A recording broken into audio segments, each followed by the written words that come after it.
दोस्तों स्टडी 91 के online platform में आप सभी का बहुत बहुत स्वागत है। दोस्तों आज आप सभी के समक्ष वर्ल्ड ज्योग्राफी की अगली लेक्चर को लेकर हाजिर हूं दोस्तों, जिसमें आज हम चर्चा करेंगे अपने 257 नंबर के लेक्चर को। पूरे 7700 सवाल आज की क्लास में आपके कंप्लीट होने वाले। देखिए मैंने आपसे शुरू में कहा था कि आप इस सीरीज से जुड़ जाइए, बहुत ही मजा आने वाला है।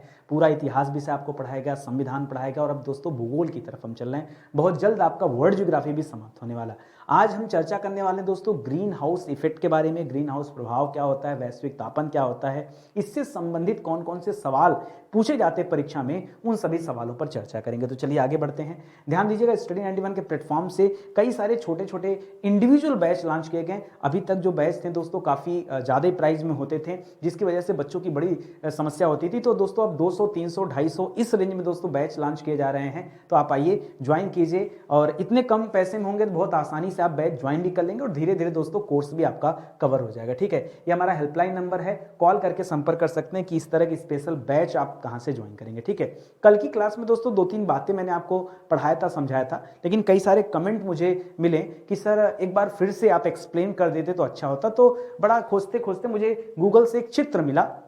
ये चित्र बहुत शानदार है दोस्तों। सीधे से क्या हो रहा है दोस्तों, एक पतीला है, इस पतीले में पानी गर्म किया जा रहा है, नीचे से दोस्तों आग जल रही है। सिंपल सा काम है। अब दोस्तों आग से क्या निकलती, आग, ये जो अग्नि आपको दिख रही है दोस्तों, इस अग्नि से दोस्तों सिंपल सी बात है, यहां से उष्मा निकल रही होगी। क्या होगी दोस्तों, ये जो उष्मा निकल रही होगी दोस्तों, यही उष्मा क्या है, इसी को हम हीट कहते हैं।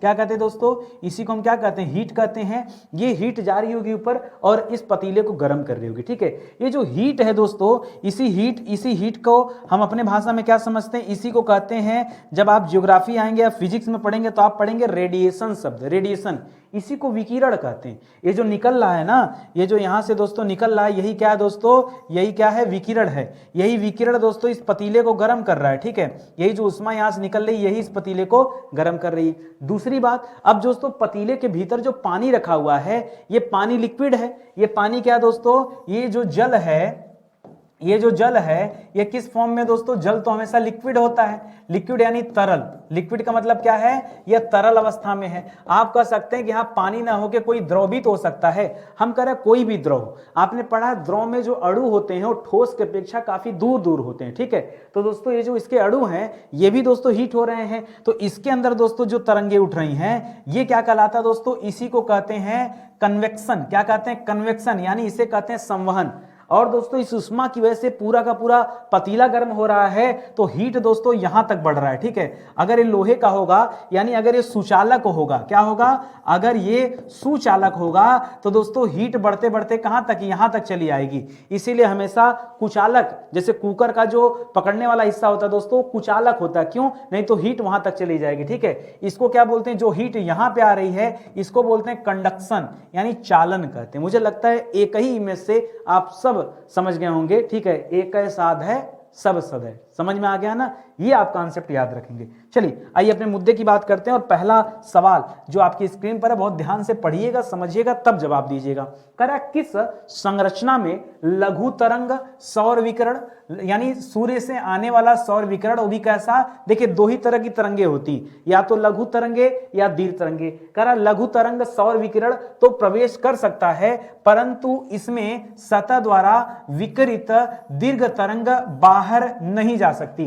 कह रहा कौन सी संरचना है, किस मॉडल में दोस्तों लघु तरंग आता तो है लेकिन दीर्घ तरंगे वापस नहीं जा पाती। तो दोस्तों जब हम बात करते हैं ग्रीन हाउस इफेक्ट का, किसकी बात करते हैं, ग्रीन हाउस इफेक्ट यानी प्रभाव। जब हम ग्रीन हाउस प्रभाव की बात करते हैं तो ग्रीन हाउस प्रभाव में क्या बताता, अभी इमेज दिखा के समझा देता हूं कि किस तरह से ग्रीन हाउस प्रभाव में सूर्य की तरंगे तो आती हैं, लेकिन दोस्तों वो विकिरण के बाद दोस्तों बाहर नहीं जा पाती। ठीक है, हमारे वायुमंडल में बनी रहती है, इसलिए पूरा का पूरा वायुमंडल ही गर्म होता है। 2-3 सवाल कर लीजिए, अभी आगे देखें, मैं आपको दिखाऊंगा, समझाऊंगा, तो बहुत इत्मीनान से आप समझ पाएंगे। ठीक है, आइए आगे देखते हैं। कह रहा पार्थिव विकिरण को अवशोषित करने के कारण वायुमंडल के तापमान में सतत वृद्धि होती रहती है। भाई सिंपल सी बात है, सूर्य से आने वाली जो किरणें होती, जो विकिरण होती हैं, वो धरती पर आती हैं। धीरे धीरे धरती का टेम्परेचर बढ़ता है, तो दोस्तों क्या होगा, टेम्परेचर में वृद्धि होगी, करा, लेकिन किस वजह से, इसका तापमान लगभग स्थिर रहता है। ठीक है, यानी दोस्तों क्या होता है, जितना आता है उतना चला जाता है, तभी तो जो है तापमान स्थिर रहता है। अगर ऐसा ना हो तो आने वाला ज्यादा हो जाएगा और जाएगा नहीं, तो दोस्तों बजट गड़बड़ हो जाएगा। कल की क्लास में हम लोगों ने एक शब्द पढ़ा था, उष्मा बजट। क्या पढ़ा था दोस्तों?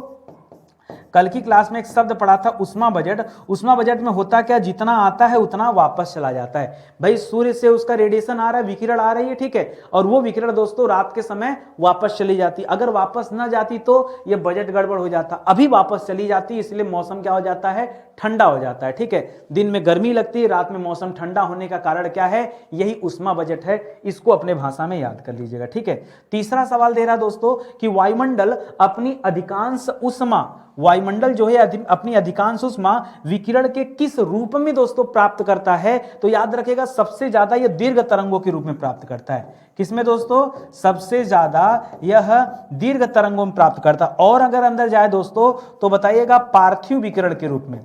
किसमें दोस्तों? पार्थिव विकिरण के रूप में। अच्छा, एक चीज और, एक बच्चा था, उसने फोन किया, कहा सर ये पार्थिव माने क्या होता है? हमने कहा हिंदी क्लास नहीं देखते हैं। कहा नहीं सर अभी तो नहीं, जियोग्राफी में सर ये पॉइंट आया था। हमने कहा पार्थिव का मतलब जिसका संबंध पृथ्वी से हो। ठीक है, पृथ्वी से संबंध जिसका हो उसी को क्या कहते हैं, उसी को पार्थिव कहते हैं। ठीक है, जिसका संबंध पृथ्वी से उसे क्या कहते हैं दोस्तों? पार्थिव कहते हैं। तो पार्थिव विकिरण, अब देखिए विकिरण भी कई तरह का होता है। सौर विकिरण मतलब जिसका संबंध सूर्य से, पार्थिव विकिरण मतलब जिसका संबंध पृथ्वी से। नहीं समझ पाए? ये कोई अलग शब्द नहीं है। वहां से चलेगा तो सौर विकिरण, यहां पहुंचा तो पार्थिव विकिरण। समझ में आ गया ना? यही तो बात है भाई। क्या, लेकिन अच्छा सवाल पूछा, कम से कम औरों का कॉन्सेप्ट तो क्लियर हुआ इसी बहाने। ठीक है, समझ में आ रहा है ना? अब देखिए होता क्या, ये है भैया सूरज। ये क्या दिख रहा है दोस्तों? ये है सूर्य। अब सूर्य से दोस्तों यहां से प्रकाश निकलता है, ये सूर्य का प्रकाश निकला और ये प्रकाश दोस्तों सीधे कहां आ गया, हमारे पृथ्वी पर आ गया। पृथ्वी के वायुमंडल में प्रवेश कर गया, वायुमंडल को कर दिया हीट। अब एक समस्या होता है दोस्तों, जो दोस्तों हम लोग ग्रीन हाउस गैस का उत्सर्जन करते हैं। हम किसका उत्सर्जन कर रहे हैं दोस्तों? Greenhouse gas. किसका? Greenhouse gas. आप पूछेंगे कौन कौन सी ग्रीन हाउस गैसें होती हैं सर, तो मैं आपको बताऊंगा। देखिए जैसे आप पढ़ते हैं कार्बन डाइऑक्साइड, ये भी ग्रीन हाउस गैस है। जैसे आप पढ़ते हैं मीथेन के बारे में, CH4, ये भी ग्रीन हाउस गैस है। जैसे आप पढ़ते हैं दोस्तों CFC के बारे में, क्लोरोफ्लोरोकार्बन, ये भी ग्रीन हाउस गैस है। जैसे आप पढ़ते हैं नाइट्रस ऑक्साइड के बारे में, ठीक है, नाइट्रस ऑक्साइड के बारे में, ठीक है, यह भी ग्रीन हाउस गैस है। तो दोस्तों कई सारी ग्रीन हाउस गैसें हैं। वो गैसें दोस्तों यहां पर क्या करती है, एक लेयर तैयार कर लेती हैं। क्या करती हैं दोस्तों?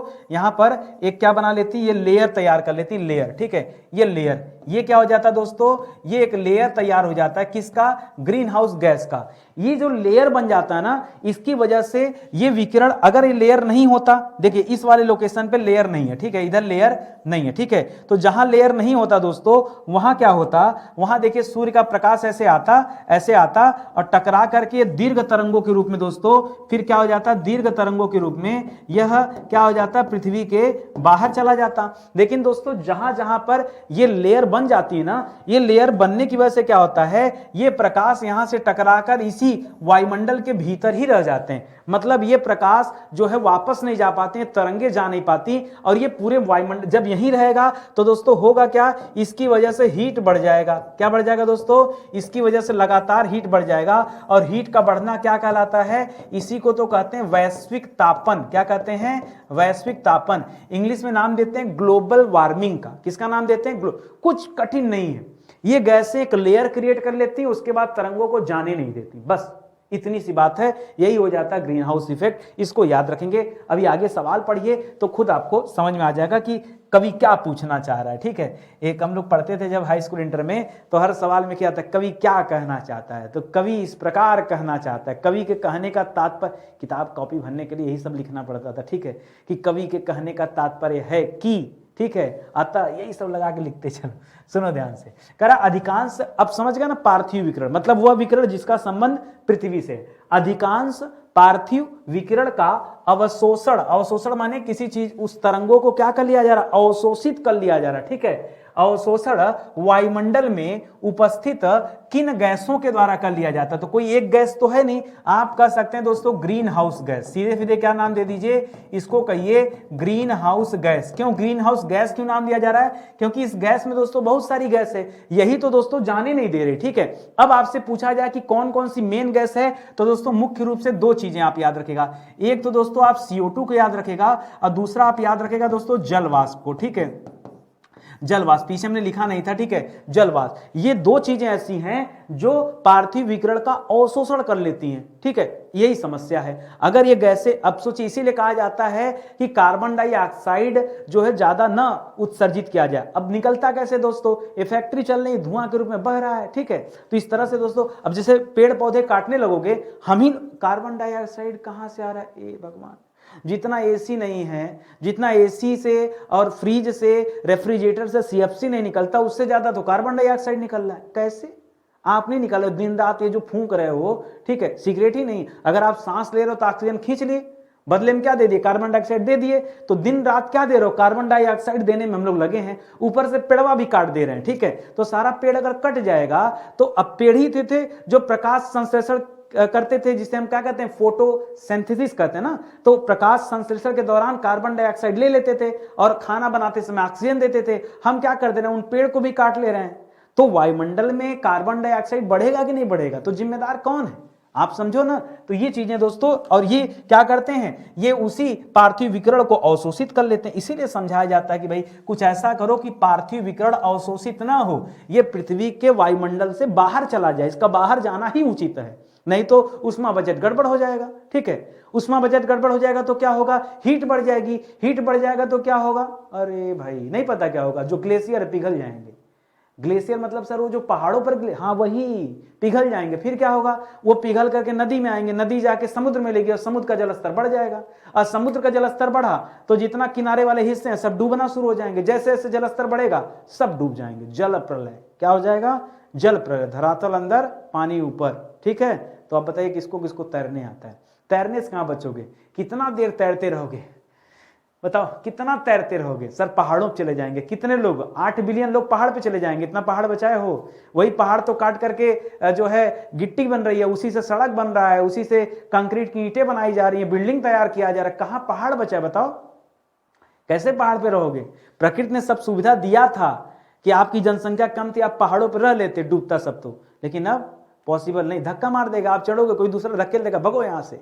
ठीक है, समस्या ही समस्या।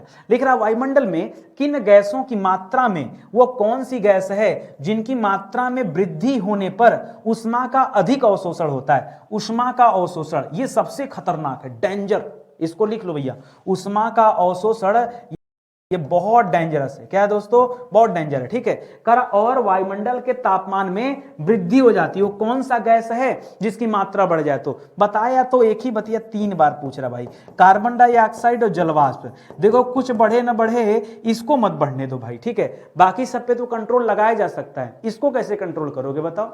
जैसे जनसंख्या बढ़ेगी तो खूब कार्बन डाइऑक्साइड निकलता जाएगा, कंट्रोल कैसे करोगे, परिवार नियंत्रण करो, परिवार नियंत्रण, तब ना, बोलने से थोड़े होगा, करना पड़ेगा ना।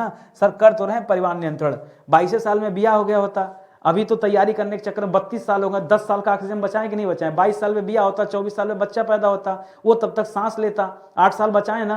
हाँ मान गए, इतना दिमागदार हो, मान गए। ठीक है, चलो आगे बढ़ो, मजाक कर रहे हैं, ठीक है, बुरा ना मानिएगा। वायुमंडल में उष्मा अवशोषित करने वाली गैसों की मात्रा में वृद्धि, जो कह रहा है उष्मा को अवशोषित करती हैं, अगर उन गैसों की मात्रा में वृद्धि हो और इसके परिणाम स्वरूप तापमान में होने वाली जो वृद्धि होती, भाई जाहिर सी बात है को कहा जाता है। ठीक है, अगर मान लीजिए ये होगा, अच्छा आपने पढ़ा तो कि भाई मान लो आपने कार्बन डाइऑक्साइड जलवाष्प ज्यादा हो गया तो उष्मा का अवशोषण करने लगेंगे, उष्मा का अवशोषण करेंगे तो आपने पढ़ा कि क्या बढ़ने लगेगा दोस्तों, टेम्परेचर बढ़ने लगेगा। ये क्या कहलाता है, इसको 2 चीज समझ सकते हैं, या तो दोस्तों आप इसे ग्रीन हाउस इफेक्ट कह सकते हैं, क्या कह सकते हैं, ग्रीन हाउस इफेक्ट कह सकते हैं, इफेक्ट यानी प्रभाव, या फिर इसे और क्या कह सकते हैं, इसे वैश्विक तापन कह सकते हैं। क्या कह सकते हैं, वैश्विक तापन कर सकते हैं, या देखिएगा परीक्षा में कहीं ग्लोबल वार्मिंग न दे दे। ठीक है, ग्लोबल वार्मिंग कहते हैं। तो ये तथ्य भी आप याद रखिएगा। मुझे नहीं लगता कि इसके बाहर से कभी कुछ पूछा जाएगा। आगे बढ़िए, कह रहा किस प्रभाव के कारण मेघ आच्छादित यानी बादलों से भरी रातें जो होती दोस्तों वो गर्म हो जाती। वैसे रात को तो ठंडा हो जाना चाहिए क्योंकि सूरज तो है नहीं कि वहां से तापमान और उष्मा लगातार आए पड़ा है, अब तो दोस्तों है नहीं, तो दोस्तों रात ठंडा हो जाना चाहिए। लेकिन समस्या भैया, समस्या क्या है, ये जो ग्रीन हाउस इफेक्ट पैदा हो गया इसका क्या किया जाए।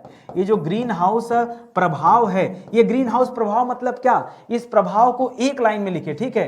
तो जो गैस है दोस्तों, गैसों का लेयर बन गया है, गैसों का लेयर यानी परत बन गया, ठीक है। और जब गैसों का परत बन गया तो इसी परत से टकरा करके तरंगे वापस चली आ रही हैं, इसीलिए रतिया ठंडी नहीं हो रही है, ठीक है। नहीं तो जैसे रात होता ना मजा आ जाता, आनंद आ जाता। अच्छा सर, यही रीजन है क्या कि लेयर बनने की वजह से हमें तारे भी नहीं दिखाई देते हैं। पहले रात को हम लोग जो है छत पे सोते थे, बढ़िया 2 बाल्टी पानी डालते थे और जो है पूरा परिवार एक साथ सोता था, वो जो है विभावरी वाली स्थिति, ठीक है, तारों भरी रात, एकदम आनंद ही आनंद, मजा आ जाता था, ठीक है।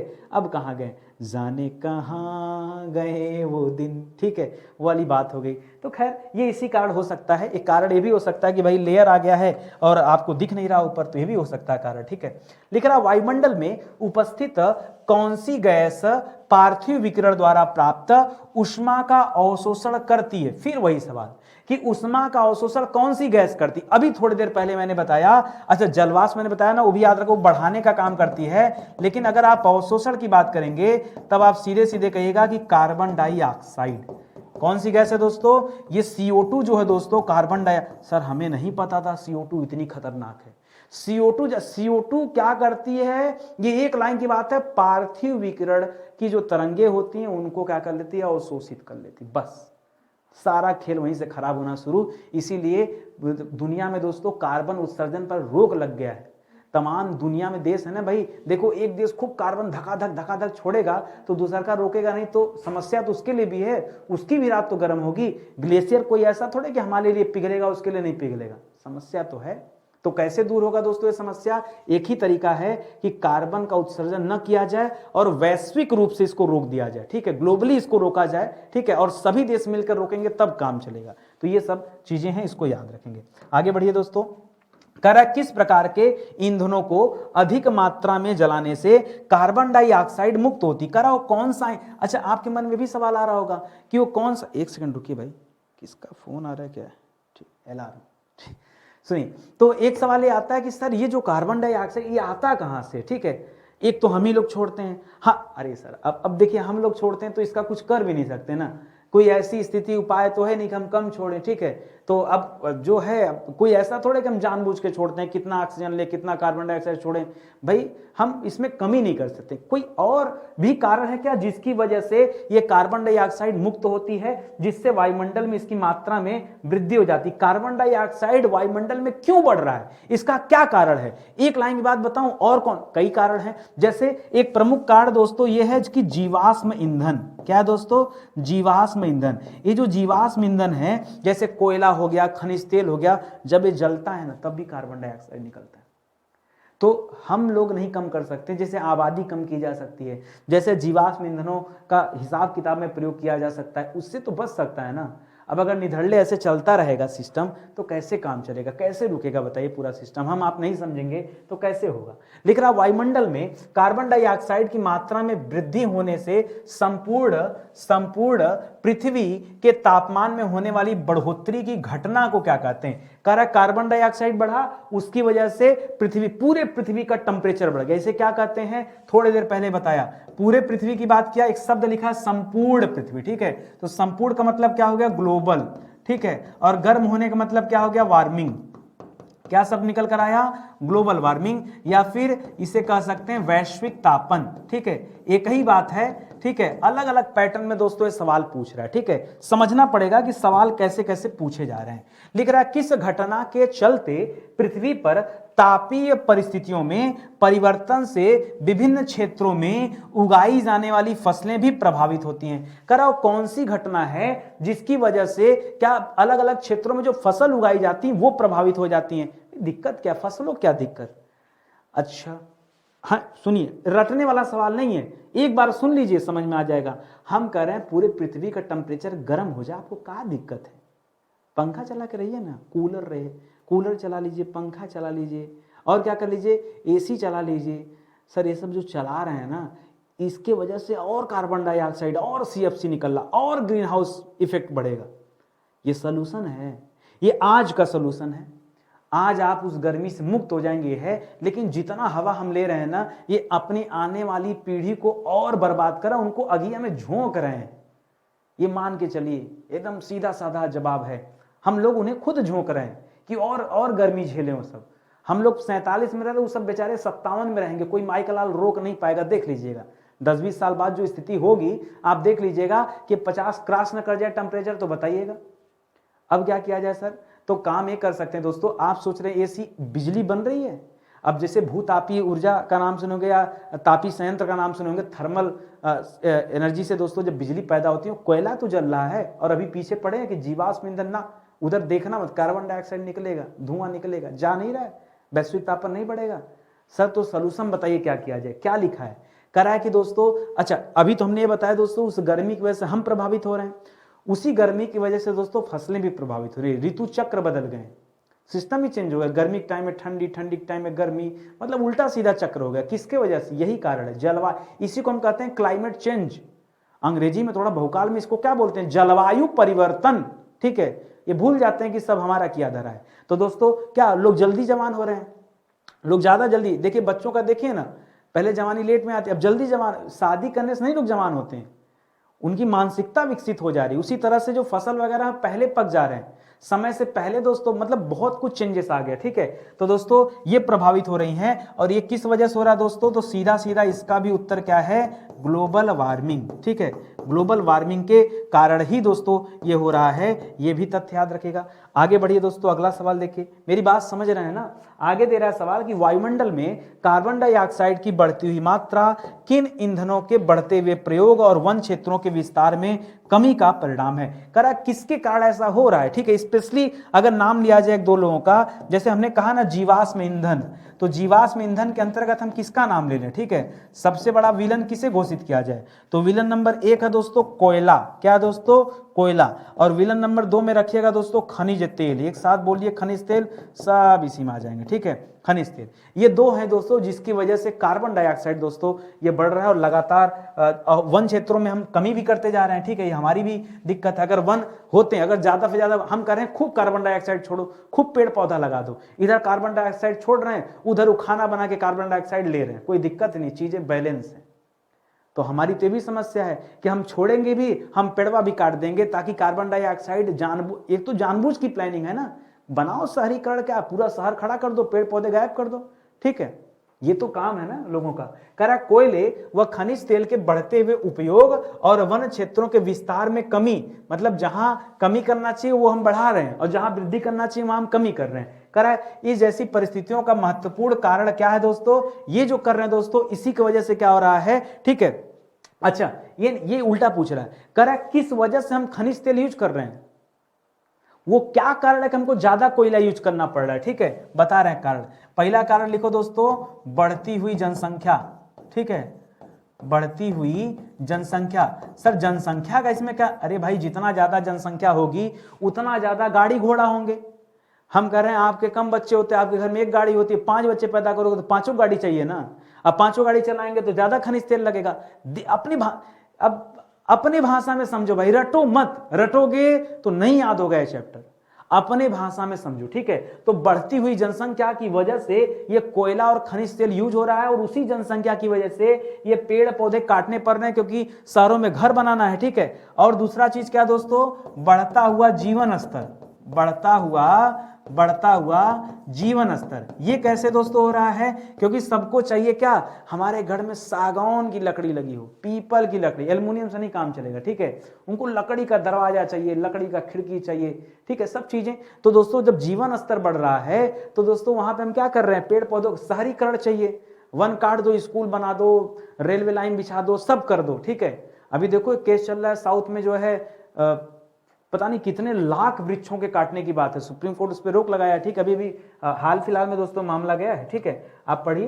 लिख रहा है दोस्तों अगला सवाल कि किस घटना के परिणाम स्वरूप ध्रुवीय क्षेत्रों की हिम चादरों के पिघलने से, मैंने आपसे कहा दोस्तों ना बहुत तेजी से पिघल रहे हैं, बहुत तेजी से, जो ग्लेशियर हैं, हिम चादर मतलब ग्लेशियर, वो ग्लेशियर बहुत तेजी से पिघल रहे हैं और उसकी वजह से समुद्र तल में क्या हो रही है, वृद्धि हो रही है, जिससे अनेक तटवर्ती क्षेत्र उसकी चपेट में आ रहे हैं और डूब रहे हैं बहुत सारे जगह। ठीक है, ये किसकी वजह से हो रहे हैं दोस्तों, ये ग्लोबल वार्मिंग की वजह से हो रहे हैं। ठीक है, ये ग्लोबल वार्मिंग की वजह से हो रहे हैं दोस्तों। ऐसा माना जा रहा है कि आने वाले समय में सालसेट द्वीप जो है दोस्तों, सालसेट द्वीप पर ही दोस्तों बंबई बसा हुआ है, ये बंबई भी डूब जाएगा। अगर ऐसी स्थिति बनी रही तो आने वाले समय में बंबई डूब जाएगा।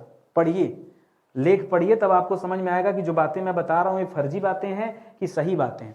आगे सवाल दे रहा है कि वायुमंडल में किस कारक की उपस्थिति धरातल व वायुमंडल से ऊर्जा ह्रास में बाधक होती। ठीक है, करा वो कौन सा एलिमेंट है जिसकी वजह से धरातल और वायुमंडल दोनों जगह पर दोस्तों ऊर्जा ह्रास में बाधक होती है। वो दो चीजें होती है दोस्तों, एक तो दोस्तों ग्रीन हाउस गैसों का लेयर, ग्रीन हाउस गैसों का परत, दूसरा क्या दोस्तों बादल। ये दोनों चीजें दोस्तों हैं, क्योंकि जहां बादल होगा इसमें खूब जलवाष्प भी होगा तो ये भी तो डिस्टर्ब करेगा। ठीक है, तो याद रखेंगे दोनों चीजें दोस्तों क्या करती हैं, बाधक का काम करती हैं। अगर ये दोनों चीजें नहीं होती तो संभवतः ये विकिरण जो है, पार्थिव विकिरण, ये आराम से दोस्तों चला जाता वायुमंडल के बाहर, पूरी पृथ्वी हो जाती ठंडी, कहीं कोई दिक्कत नहीं होता। एक चीज बताना चाहूंगा, जितने शिद्दत से ये वीडियो मैं बना रहा हूं, इतने ही शिद्दत से दोस्तों पूरा प्राचीन इतिहास आपको पढ़ाया गया, पूरा मध्यकालीन पढ़ाया गया, पूरा मॉडर्न हिस्ट्री पढ़ाया गया, तभी तो 150 लेक्चर पूरे हुए हमारे। ठीक है, उसके बाद 151 से 230 तक में पूरा भारतीय राज्य व्यवस्था संविधान पढ़ाया गया, और आगे 231 नंबर से दोस्तों क्या कर रहे हैं हम लोग, वर्ल्ड ज्योग्राफी की क्लास ले रहे हैं। ये पूरी की पूरी चीजें निःशुल्क दी जा रही। इतने शिद्दत से कोई पेड क्लास में नहीं पढ़ाता, निःशुल्क की बात ही छोड़ दो। ठीक है, लेकिन क्या करेंगे, हमारी किस्मत ही थोड़ी अलग है, भगवान ने किसी अलग कलम से लिखी है। ठीक है, लेकिन अब कुछ कर ही नहीं सकते हैं। ये मैं इसलिए बोल रहा हूँ दोस्तों कि इतना बढ़िया क्लास पे आप वाचिंग देखिए, वीडियोज देखिए, व्यूज देखिए, आपको लगेगा दुनिया पढ़ने वाले बच्चे नहीं है। ठीक है, बस हम अपना फर्ज निभा रहे हैं। मेरे अंदर एक चुल्ल मची है कि हम सारा विषय पढ़ाएंगे आपको ऐसे ही आराम से रिसर्च करके, चुल्ल बोलते हैं इसको। ठीक है, वही चुल्ल के चक्कर में पढ़ा रहा हूँ, ये पढ़ाते जा रहा हूँ, वीडियो चल नहीं रहा है। ठीक है, लेकिन अब इच्छा है तो छोड़ के जाएंगे नहीं। ठीक है, ये जो क्लास चलती दोस्तों, ये सुबह 9:06 पे अपलोड की जाती। ठीक है, 9:06 पे क्लास दी जाती है। आप चाहें तो इस सेशन को ज्वाइन कीजिएगा। पहले 10 बजे चलती थी, अब 9:06 टाइम हो गया। चलिए आगे बढ़ते हैं। करा किस संरचना के अंदर का तापमान बाहरी तापमान की अपेक्षा, ठीक है, करा कौन सी संरचना है, एक स्ट्रक्चर भी दोस्तों ग्रीन हाउस इफेक्ट जैसा बनाया जाता है। ठीक है, करा किस संरचना के अंदर का तापमान बाहरी तापमान की अपेक्षा अधिक ऊंचा रहता है। तो दोस्तों एक ग्रीन हाउस इफेक्ट जैसा एक मॉडल तैयार किया जाता है। ठीक है, उसका नाम ही है ग्रीन हाउस मॉडल। ठीक है, ग्रीन हाउस मॉडल। अच्छा, लोगों ने कहा ना, बिन मौसम बरसात वाली कहानी बना दिया।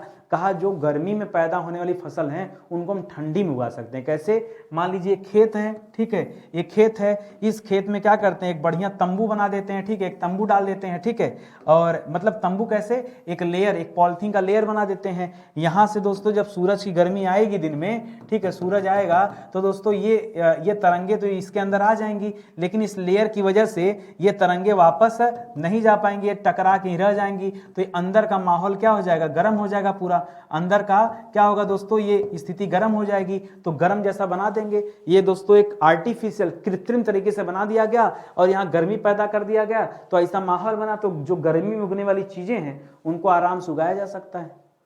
ये मॉडल तैयार करके। ठीक है, इसी तरह का मॉडल ठंडी वाला बना दिया। कहीं भी दोस्तों ठंडी वाली चीजें उगाई जा रही हैं, वहां खूब एसी पंखा सब लगा दिया गया कि ठंडी वाली चीजें उगाई जा सके। तो ये काम भी चल रहा है। ठीक है, आगे बढ़िए। करा पृथ्वी पर अक्षांशीय ताप संतुलन, बात समझिएगा। अक्षांशीय किसे कहते हैं, जो पृथ्वी पर खींची गई क्षैतिज रेखाएं हैं। ठीक है, क्षैतिज रेखाएं हैं, और सच में कोई रेखा उखा नहीं खींची गई जो आप कबड्डी के टाइम खींचते हो, वैसा कुछ नहीं, एक काल्पनिक रेखा है। ठीक है, तो कह रहा है जो रेखा खींची गई, कह रहा है अक्षांशीय ताप संतुलन किस वजह से संभव हो पाता है। पृथ्वी पर जो अक्षांशीय ताप संतुलन है ये किस वजह से हो पाता है दोस्तों, क्यों, क्योंकि दोस्तों उष्मा का स्थानांतरण होता है, उष्मा का स्थानांतरण होता है, उस स्थानांतरण की वजह से होता है। ये अलग बात है कि उष्मा जो है कम स्थानांतरित हो पा रही। ठीक है, पूर्ण रूप से नहीं हो पा रही, वो अलग बात है, लेकिन है ना, उष्मा बजट तो है ही है, ठीक है। तो इस तथ्य को भी आप याद रखिए। अगला सवाल दे रहा है कि पृथ्वी पर अक्षांशीय संतुलन के लिए जिम्मेदार कारक दोस्तों कौन कौन से, और वो कितने कारक हैं, तो सीधा सीधा लिख रहा है 2 कारक हैं। और कौन कौन सी चीजें, तो पहला दोस्तों अक्षांशीय ताप संतुलन के लिए अगर ये दोनों चीजें नहीं होती तो कभी भी अक्षांशीय बच्चा परेशान है, अक्षांशीय ताप संतुलन क्या है। एक काम करो, इस अक्षांशीय को डिलीट कर दो। ताप संतुलन माने समझते हो, चलो ताप को भी डिलीट करो, संतुलन माने समझते हो, हाँ सर, LHS बराबर RHS, ठीक, ये L है, ठीक है, left hand side right hand side के बराबर है, इसी को संतुलन कहते हैं, ठीक है। अब इसमें एक शब्द जोड़ दो ताप, ठीक है, यहाँ का टेम्परेचर सर बराबर, इसको कहते हैं ताप संतुलन, बहुत बढ़िया। अब इसमें जोड़ दो अक्षांशीय, जो अक्षांशीय मतलब अलग अलग अक्षांशों पे जो टेम्परेचर वो बराबर होना चाहिए। ई कैसे होगा सर, सूरज का प्रकाश हर जगह बराबर थोड़े पड़ता है, पॉइंट की बात है, सूरज का प्रकाश हर जगह तो बराबर पड़ता नहीं, फिर बैलेंस कैसे होगा, ठीक है। ये बैलेंस होगा किसके द्वारा, हवा के द्वारा। जैसे यहाँ टेम्परेचर गर्म है दोस्तों, तो दोस्तों यहाँ से हवा उठ के भागेगी इधर, तो इधर वाला बैलेंस हो जाएगा। कैसे, अगर हवा ना चले तो काम गड़बड़ हो जाएगा। तो आप कह सकते हैं दोस्तों पवन, ठीक है, पवन की वजह से ऐसा होगा। और सर मान लीजिए हवा तो ठीक है, धरातल पे हवा चल जाएगी, जहां समुद्र होगा वहां चलेगी महासागरीय धाराएं। क्या चलेगी दोस्तों, महासागरीय, क्योंकि वहां पर महासागर के ऊपर की जो लेयर वो गर्म हो गई, ठीक है, तो ऊपर वाला जल गर्म हो गया, तो दोस्तों दूसरी तरफ हवा भागेगी, ठीक है। तो याद रखेंगे दोस्तों, ये यहां पर हो जाएगा महासागरीय धाराएं। ये 2 चीजें दोस्तों जो किसके लिए जिम्मेदार हैं, जो अक्षांशीय ताप संतुलन के लिए जिम्मेदार हैं, ये आप याद रखेंगे, ठीक है। चलिए आगे बढ़ते हैं। अगला सवाल देखिए, लिख रहा पवनों और महासागरीय जलधाराओं के कारण किन कटिबंधों के बीच लगातार उष्मा का स्थानांतरण और आदान प्रदान होता रहता, हमेशा होता रहता है। तो दोस्तों आपने पढ़ा होगा उच्च दाब पेटी और निम्न दाब पेटी के बारे में, ठीक है। तो यहीं पर दोस्तों आपने पढ़ा होगा, ठीक है। अच्छा, होता क्या है, वहां तापमान वहां जो है असमान होता है, यानी बराबर तो होता नहीं, इसीलिए दोस्तों ये दोनों बराबर करने का प्रयास करते हैं। तो किस कारण होता रहता, अगर कारण पूछे, ठीक है, तो अभी क्या पूछा दोस्तों, कुछ छूट रहा है क्या, ठीक है, कह रहा है कि किन कटिबंधों के बीच में होता रहता, तो अभी कटिबंध छोड़िए, कटिबंध भी बोल सकते हैं, आप कह सकते हैं जो असमान ताप वाले जगह हैं, असमान ताप वाले स्थान, जहां जहां पे दोस्तों असमानता है, ठीक है, जहां जहां पे असमानता है उन सभी स्थानों पे टेम्परेचर बैलेंस कैसे होगा, ताप संतुलन कैसे होगा दोस्तों, तो चाहे पवन के माध्यम से और चाहे महासागरीय जल धाराओं के माध्यम से होगा, ये आप याद रखेंगे, ठीक है। अगला सवाल दे रहा है कि किन अक्षांशों पर सौर विकिरण से, मतलब सूर्य से आने वाली जो विकिरण है उससे ऊर्जा क्षति की तुलना में ऊर्जा प्राप्ति ज्यादा होती, मतलब ज्यादा ऊर्जा मिलती है, क्षति कम होती। ध्यान दीजिएगा, ऊर्जा क्या मिलती दोस्तों, ज्यादा मिलती है, और क्षति क्या होती दोस्तों, कम होती, ठीक है। ऊर्जा ज्यादा मिलती, क्षति कम मिलती, ऐसा होता दोस्तों एकदम फिक्स 0 डिग्री अक्षांश से लेकर 35 डिग्री उत्तरी एवं दक्षिणी अक्षांश, उत्तरी प्लस दक्षिणी अक्षांश, ठीक है, दक्षिणी अक्षांश, देशांतर की बात नहीं कर, अक्षांश। कहीं कहीं पे दोस्तों ये जो आंकड़ा है ये 35 ना लिख के दोस्तों ये 40 भी लिखा होता है। तो चलो हम मान लेते हैं कि 0 से लेकर 35 डिग्री या 40 डिग्री तक, ठीक है, 35 या 40 डिग्री उत्तरी और दक्षिणी, 0 डिग्री को क्या बोलते हैं, भूमध्य रेखा, उसके 35 से 40 तक दोस्तों ये सब उसमें आ जाएंगे। कर्क और मकर, कर्क तो आपको 23.5 से मिल जाएगा, मकर भी 23.5 में मिल जाएगा। भाई अगर 23.5 डिग्री उत्तरी अक्षांश रेखा तो कर्क हो जाएगा, 23.5 डिग्री दक्षिण अक्षांश रेखा तो मकर हो जाएगा। तो उसी वो पूरा का पूरा बेल्ट भी इसमें शामिल हो जाएगा। वहीं पर दोस्तों क्या होगा, वो ऐसा एरिया होता है जहां पर ऊर्जा ज्यादा मिलती है और क्षति कम होती है, ठीक है, इसलिए गर्म बना रहता है एरिया, ठीक है। चलिए आगे बढ़ते हैं। अगला सवाल देखिए, करा किन अक्षांशों पर सौर विकिरण ऊर्जा प्राप्ति की तुलना में ऊर्जा क्षति ज्यादा होती है। मतलब करा दोस्तों यहां पर ऊर्जा कम मिलेगी और क्षति ज्यादा होगी। अगर मान लीजिए क्षति अधिक होने लगी, ऊर्जा कम मिलने लगी, तो दोस्तों ये पूरा का पूरा बेल्ट ठंडा हो जाएगा। और ठंडा वाला बेल्ट तो आप बहुत अच्छी तरह जानते हैं, कहां से कहां तक, तो 40 डिग्री से लेकर 90 डिग्री तक दोस्तों उत्तरी और दक्षिणी अक्षांश जो है दोस्तों, उत्तरी एवं दक्षिणी अक्षांश जो है दक्षिणी अक्षांश जो है ये दोस्तों आपको ज्यादातर क्या मिलता है दोस्तों, ये ठंडा मिलता है। क्या मिलता है, ठंडा। और ये वाला क्या मिलता है दोस्तों, ये वाला जो आपने पढ़ा ये आपको मिलता है गर्म। तो आप समझ में आए कि ये गर्म स्थान क्यों, इधर ठंडा क्यों है, ये कारण है, ठीक है। क्योंकि जितना ऊर्जा मिल रहा है अगर उसमें क्षति कम हो, ठीक है, तो अगर क्षति कम हो रहा है तो गर्म बना रहेगा, क्षति ज्यादा होगा तो ठंडा बना रहेगा। यही तो सिंपल सी बात है, इसको याद रखें, ध्यान रखें। करा किस प्रक्रिया के चलते उष्ण कटिबंधों के तापमान में न तो लगातार वृद्धि होती है और न ही ध्रुवों के तापमान में कमी होती है, जिससे ताप संतुलन बना रहता है। करा ये किसके कारण होता है, जो अभी आपने पीछे पढ़ा है अक्षांशीय ताप संतुलन, अक्षांशीय ताप संतुलन जो पढ़ा है इसी की वजह से बैलेंस रहता है। और अक्षांशीय ताप संतुलन के लिए जिम्मेदार कौन है दोस्तों, तो एक पवन जिम्मेदार है और कौन जिम्मेदार है, एक महासागरीय धाराएं जिम्मेदार है, महासागरीय धाराएं जिम्मेदार है। ये दो चीजें जिम्मेदार हैं, नहीं तो क्या होता है, बैलेंस हो पाता है क्या, कभी कभी जिंदगी में नहीं होता, ठीक है। तो इसको याद रखिएगा। आगे बढ़िए, अगला सवाल। करा पृथ्वी किस समय सूर्य से ऊर्जा प्राप्त करती है जिसका उष्मा में रूपांतरण होता रहता है। ये पूछने वाली बात है, कहते हैं रात में मिलती है पृथ्वी को सूर्य से ऊर्जा। अरे छोटे छोटे बच्चों वाला सवाल मत पूछा करो, ठीक है। सिंपल सी बात है, सूर्य की ऊर्जा कब मिलेगी बताइए, दिन में मिलेगी। तो दिन में ऊर्जा प्राप्त करती है और रात के टाइम दोस्तों पार्थिव विकिरण को वायुमंडल में वापस भेजती है विकिरण के द्वारा, ठीक है। यही कहानी है। करा दिन में किस समय पृथ्वी जो है वो सर्वाधिक सौर ऊर्जा प्राप्त करती है। सौर ऊर्जा मतलब सूर्य से आने वाली ऊर्जा, ठीक है। और सबसे ज्यादा कब मिलता है दोस्तों, तो दोपहर में दोस्तों 12 बजे, ठीक है। दोपहर के 12 बजे दोस्तों ये सबसे ज्यादा मिलता है। क्यों, मिड टाइम होता है ना, ये क्या है, ये मध्य समय, ठीक है, मिड टाइम है दोस्तों। और इस समय सूरज ठीक पृथ्वी के एकदम खोपड़ी पे खड़ा होता है, ठीक है, एकदम ठीक। अब हर नहीं, अब 0 डिग्री पे देखेंगे भाई, वो तो डिसाइड करना पड़ेगा ना कि पृथ्वी उत्तरायण है कि दक्षिणायन है। उत्तरायण होगी तो उत्तरी ध्रुव की तरफ दोस्तों उजाला होगा 6 महीना, तो उधर वाला बेल्ट में दोस्तों ज्यादा सूर्य का प्रकाश पड़ेगा, ठीक है। क्योंकि सूर्य जो हो 0 डिग्री से लेकर 23.5 डिग्री बीच में कहीं होगा।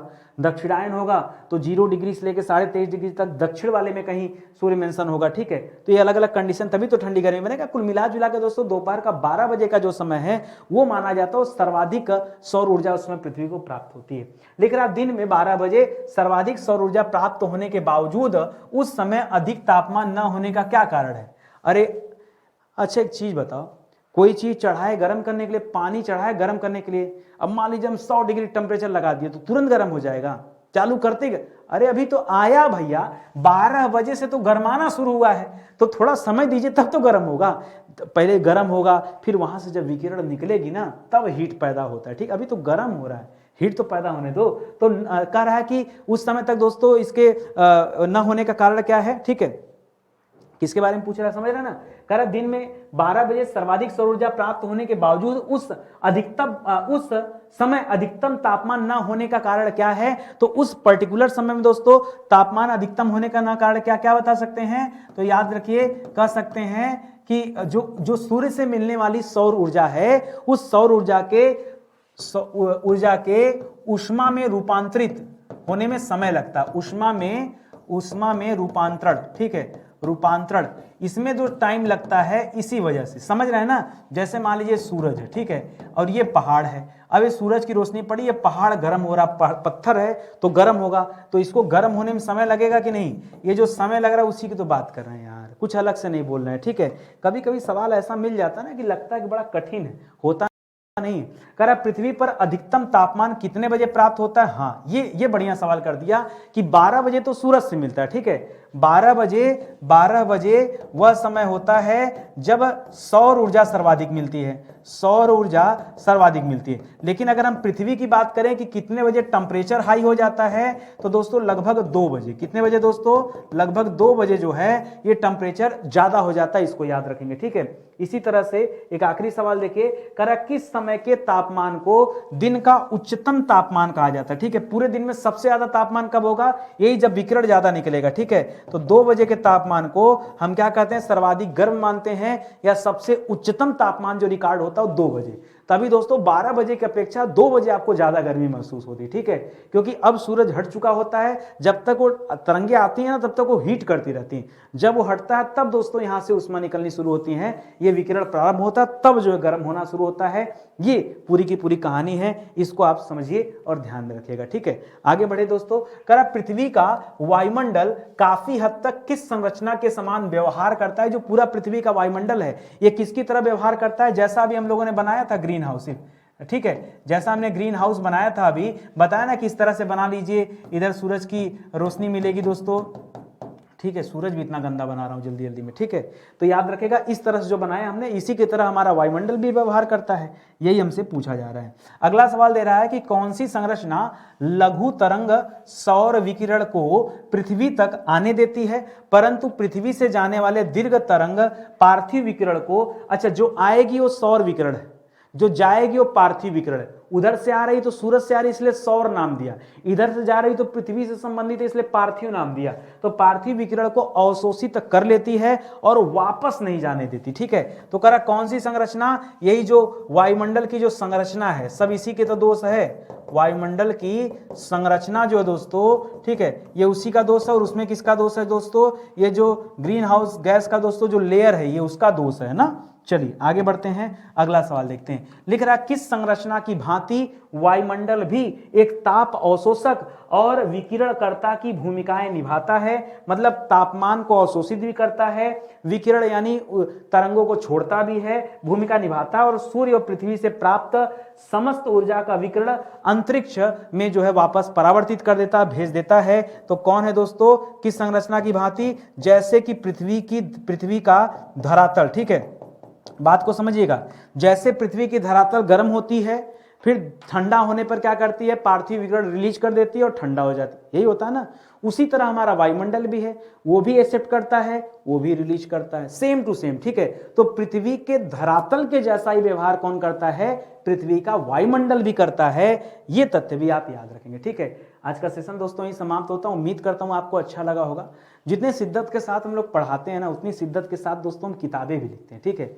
बहुत शानदार किताबें, एक मौका दीजिए, किताबों को लीजिए, तब आपको लगेगा कि मतलब गजब की किताबें हैं। आप पढ़ेंगे तो एहसास होगा कि वाकई मेहनत के साथ लिखी गई। और एक चीज़ हमेशा आपको हमारी किताबों में अलग मिलेगा, जो चीज़ मार्केट में है ना उससे हटकर चीज़ें मिलेंगी हमेशा। आप क्लास भी देखेंगे तो उससे हटके मिलेगी। ये फर्क नहीं पड़ता कि व्यूज कितने हैं क्या है, ठीक है, कितनी किताबें बिक रही, हम कितने बड़े पब्लिकेशन है, ये मैटर नहीं करता, कंटेंट मैटर करता है। किसी भी पब्लिकेशन की किताब सामने रखिए, कंटेंट देखिए, दम न मिले तो आप क्वेश्चन रेज कीजिएगा कि सर किताब में मजा नहीं, वो बात नहीं है जो होनी चाहिए। आप बताइए। हाँ, ये अलग बात है कि हमारी किताब पब्लिक होने के बाद दोस्तों हो सकता है उसे कॉपी करके कोई और उसी तरह की किताब आ जाए, वो अलग मैटर है, लेकिन उसके पहले आप ढूंढेंगे तो किताबें नहीं मिलेंगी, सब मेहनत की वजह से, ठीक है। मैं तारीफ नहीं कर रहा हूँ, ये किताबों की विशेषता बता रहा हूँ, ठीक है। चलिए आज का सेशन ही समाप्त होता है, उम्मीद करता हूँ आपको अच्छा लगा होगा। आज मुझे भी मजा आया पढ़ा के, सही बताऊँ तो कभी कभी मन करता है खुल के पढ़ाऊँ, ठीक है, और कभी कभी बड़ा गंभीर स्वभाव में पढ़ाता हूँ मैं। तो अब एक बार आपका व्यूज वगैरह थोड़ा सा अच्छा आता ना तो मज़ा आता पढ़ाने में, फिर एनर्जी अच्छी रहती, ठीक है। अभी व्यूज नहीं आता तो थोड़ा सा कहीं ना कहीं मन में एक हेडेक रहता है, लेकिन एक चू वाली जो मैंने कहा ना कि जो मन में है एकदम भड़ास के नहीं करना है, पढ़ाना है 20-25 हज़ार सवाल, ठीक है, ताकि लगे किसी को कि नहीं किसी ने सीरीज स्टार्ट किया है और पीछे मुड़कर नहीं देखना है, ठीक है। तो वो चुल वाली बात है, वो चल रहा है वही। तो सहयोग कीजिए, आपसे निवेदन है। मिलते हैं अगले लेक्चर में, तब तक के लिए बहुत बहुत धन्यवाद आप सभी का। जय हिंद, जय Bharat, thank you so much.